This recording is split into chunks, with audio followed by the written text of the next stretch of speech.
नमस्कार, आप देख रहे हैं द रेड माइक और मैं हूं मिलन शर्मा। हजारों मील दूर ईरान में यूएस इजराइल की मिसाइल स्ट्राइक हो रही हैं, रोज बम गिर रहे हैं और वहां तबाही हो रही है। लेकिन यहां भारत में बैठे आप सोच रहे होंगे कि हमें इससे क्या फर्क पड़ रहा है।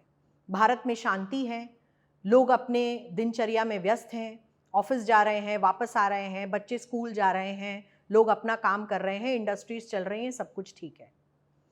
लेकिन ये सिर्फ ऊपर की सतह आपको दिखाई दे रही है और ये निचली सतह पे आपको ले चलते हैं जहां पर गहराइयों में प्रॉब्लम्स की शुरुआत हो चुकी है। मैं बात कर रही हूं एलपीजी की, जिसके दाम बढ़ गए हैं। लेकिन बात सिर्फ इतनी नहीं है कि एलपीजी के दाम बढ़ गए हैं, तेल की अब किल्लत भी भारत में दिखाई देने लग गई है और इसके छोटे छोटे जो एग्जाम्पल्स हैं वो कई भारत के शहरों से अब दिखने लग गए हैं। ये छोटे एग्जाम्पल्स बहुत जल्दी एक बड़ी दुविधा में कन्वर्ट होने वाले हैं। आपको बता देते हैं कि जब से ईरान यूएस इजराइल का युद्ध शुरू हुआ है, वहां पर एक खाड़ी देशों के पास एक ऐसी समुद्री पट्टी है जिसे स्ट्रेट ऑफ हॉर्मूज कहते हैं। उसके बारे में हमने आपको बताया किस तरीके से उस पर जो संकट मंडरा रहे हैं, वहां से कोई भी तेल का जहाज नहीं निकल पा रहा है, क्योंकि ईरान के आईआरजीसी की तरफ से कह दिया गया है कि ऐसे जहाज जिन कंट्रीज से जो आ रहे हैं, जो हमें अटैक कर रहे हैं, उनके जहाज तो हम बिल्कुल भी जाने नहीं देंगे। बट कई देशों के साथ बातचीत चल रही है, चीन के साथ बातचीत चल रही है और उसमें भारत भी प्रभावित है, क्योंकि भारत का 50% का तेल का आयात वहां से होता है और इसी की वजह से कई जगह पर अब भारत में तेल की किल्लत शुरू हो गई है और तेल की किल्लत शुरू हो गई है, इसीलिए एलपीजी के दाम बढ़ गए हैं।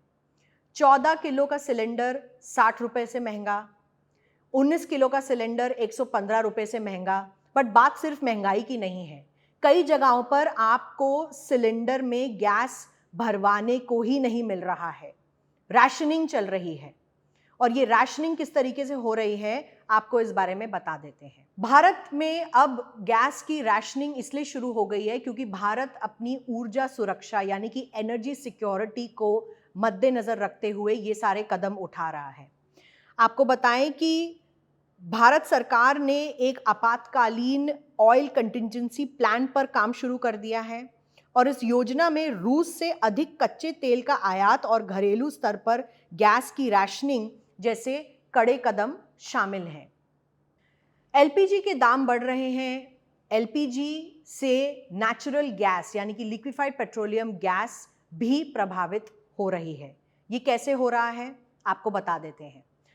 गुजरात के मोरबी के पास चलते हैं, जहां पर टाइलों की जो ये इंडस्ट्री है, वहां का 50,000 करोड़ का जो टर्नओवर है, गैस की किल्लत की वजह से अब इम्पैक्ट होता दिखाई दे रहा है। रिपोर्ट्स के अनुसार गैस की किल्लत और आसमान छूती हुई कीमतों की वजह से 100 से ज्यादा टाइल निर्माण यूनिट्स अब बंद हो गई हैं। यहाँ के लोगों का कहना है कि गैस की सप्लाई में अनिश्चितता की वजह से उत्पादन में प्रॉब्लम्स आ रही हैं।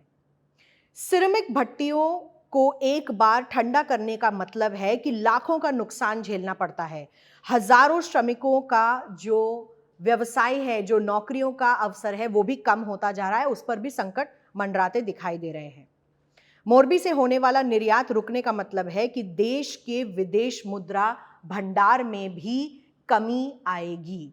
आपको बता देते हैं कि वहां के जो इंडस्ट्रियल लोग हैं वो क्या कह रहे हैं इस वक्त। अभी सिरामिक उद्योग की हम बात करें तो अभी जो नेचुरल गैस और जो प्रोपेन सप्लाई की चेन है वो भी डिस्टर्ब हुई है। उद्योग की वजह से जहाँ से हमारा मटेरियल वहाँ से जो लोडिंग हो रहा था वो लोडिंग बंद हो गया है। तो अभी कंपनी पे टाइम टू टाइम जो गैस की सप्लाई होनी चाहिए वो नहीं हो रही है। तो भी देखा जाए तो प्रोपेन है वो 2 के 3 दिन चलने वाले हैं और जो नेचुरल गैस है उसकी सप्लाई हमको 10 दिन का लग रहा है। अभी मीटिंग चालू है गुजरात गैस में, तो वहाँ चर्चा भी हुई थी कि 10 दिन का उसके पास स्टॉक अभी अवेलेबल है। तो उसके बाद तो अगर प्रोपेन और नेचुरल गैस की सप्लाई नहीं मिलती है तो हमको उद्योग बंद करने की नौबत आएगी। पुणे में देख लीजिए किस तरीके का इम्पैक्ट दिखाई दे रहा है। पुणे म्युनिसिपल कॉरपोरेशन की तरफ से कहा गया है जो शमशान घाट जहाँ पर गैस से क्रियाक्रम करवाए जाते थे, वो अब टेम्पररीली बंद करने पड़ गए हैं पुणे म्युनिसिपल कॉरपोरेशन को। वो कह रहे हैं कि गैस की किल्लत की वजह से इस वक्त जो क्रेमेटोरियम्स हैं वहाँ के, वो सब बंद हो गए हैं, लेकिन लोगों के लिए वुड फायर्ड यानी कि लकड़ी से जो जलने वाले क्रेमेटोरियम्स हैं और जो जिसमें इलेक्ट्रिक क्रेमेटोरियम्स यूज़ होते हैं, वो भी अभी ऑपरेट कर रहे हैं। लेकिन आप देखिए कि किसी अपने को जाते समय अलविदा कहने में भी अब तेल और गैस की कमी की वजह से दिक्कतें आना शुरू हो गई हैं। आपने कभी सोचा भी नहीं होगा कि गैस और तेल की कमी की वजह से क्रेमेटोरियम, शमशान घाट जैसे चीज़ों में, शमशान घाटों में भी ये दिक्कतें आ सकती हैं। और नागपुर में आपको ले चलते हैं, महाराष्ट्र के नागपुर में इस वक्त क्या हो रहा है, वहाँ पर 25 दिन तक आप नया गैस सिलेंडर नहीं भरवा सकते। राशनिंग इस कदर शुरू हो गई है कि अगर आपने आज सिलेंडर भरवाया है तो अगले बार आपको 25 दिन बाद ही सिलेंडर भरवाने का अवसर मिलेगा। और ये इसलिए किया जा रहा है क्योंकि लोग चाह रहे हैं कि सिर्फ जेन्युइन जो लोग हैं वही सामने आए। लेकिन ये कौन डिसाइड करता है कि आप अपने घर में कितने लोगों के साथ रहते हैं, घर में रोज़ कितने लोगों का खाना बनता है। और अगर आपके घर में 4 से ज़्यादा लोग रहते हैं तो अक्सर सिलेंडर जो है 10 से 15 दिन में ख़त्म हो जाता है। और 25 दिन का ये जो गैप लगाया हुआ है, ये सिर्फ नागपुर में ही नहीं, अगर बात करें उत्तर प्रदेश में, उन्नाव में, वहाँ पर भी 21 दिन का जो राशनिंग है वो शुरू हो गया है। 15 दिन की बुकिंग के बाद अब सीधा आपसे कहा जा रहा है कि 21 दिन के बाद आप सिलेंडर भर पाएंगे, उससे पहले नहीं भर पाएंगे। तो आप सोचिए कि जिन लोगों के पास पीएनजी गैस है, जो हाई राइज बिल्डिंग्स में रहते हैं, वहाँ पर जो सप्लाई आती है वो पीएनजी के थ्रू आती है, पाइपलाइन के थ्रू आती है। लेकिन कई ऐसे लोग हैं जो आज भी देश में 15-10 दिन में सिलेंडर खरीद कर, सिलेंडर भरवा कर उसको घर में इस्तेमाल करते हैं अपनी रसोई में खाना बनाने के लिए। अब वहाँ तक भी किल्लत आनी दिखाई दे रही है और ये जो सीधा इम्पैक्ट है ये आपके रसोई तक पहुँच गया है। भारत में लोगों में कई तरीके से चिंताएं दिखाई दे रही हैं और वो इस वक्त क्या कह रहे हैं ये आपको सुना देते हैं। सिलेंडर महंगा होने से ऑलमोस्ट सारी चीज़ें महंगी हो जाएंगी। आप अगर अभी हम बाहर खा पी, आप यहीं पे आए हैं जहाँ हम, ये सब हर चीज़ महंगी हो जाएगी, चाय महंगी होगी, हर चीज़ महंगी होगी। मिडिल क्लास के लिए बहुत सर्वाइवल बहुत टफ हो जाएगा। ये जो गरीब तबके के लोग हैं, जो छोटे लोग हैं, उनके लिए तो भी बहुत बड़ी बात है। 60 रुपये बढ़ जाना एक रसोई गैस के ऊपर, ये बहुत बड़ी बात होती है। बजट जो होता है एक आम आदमी का बहुत गड़बड़ा जाता है, क्योंकि सभी को आज की तारीख में गाड़ी भी चलानी है और घर भी चलाना है। तो घर में गैस लगनी है, गाड़ी में पेट्रोल लगना है, डीजल लगना है, तो बजट बहुत ऊपर नीचे हो जाएगा, जिससे आम आदमी का काफ़ी परेशानी होने वाली आने वाले दिनों में। लेकिन अब सवाल यही दिखाई दे रहा है कि क्या आप अंदाज़ा लगा सकते हैं कि किसके घर में कितनी गैस की खपत होती है, कितना तेल लगता है, कितनी बार वो सिलेंडर लेते हैं।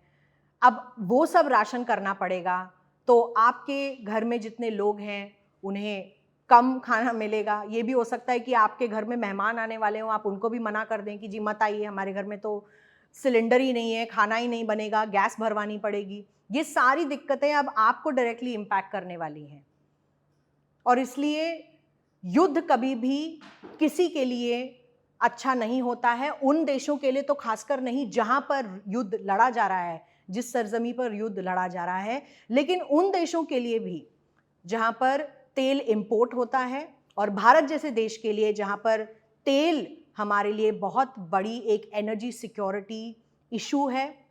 और हम कई तरीके से कोशिश भी कर रहे थे रूस से तेल लेने की, लेकिन अब दिख रहा है अमेरिकी सरकार को भी कि किस तरीके से आने वाले दिनों में तेल की और उससे होने वाले कामों की, जो भी है गैस की, बहुत सारी प्रॉब्लम्स दिखाई दे रही हैं। इसीलिए शायद अब यूएस सरकार कह रही है कि ठीक है, भारत अब रूस से तेल या कच्चा तेल खरीद सकता है।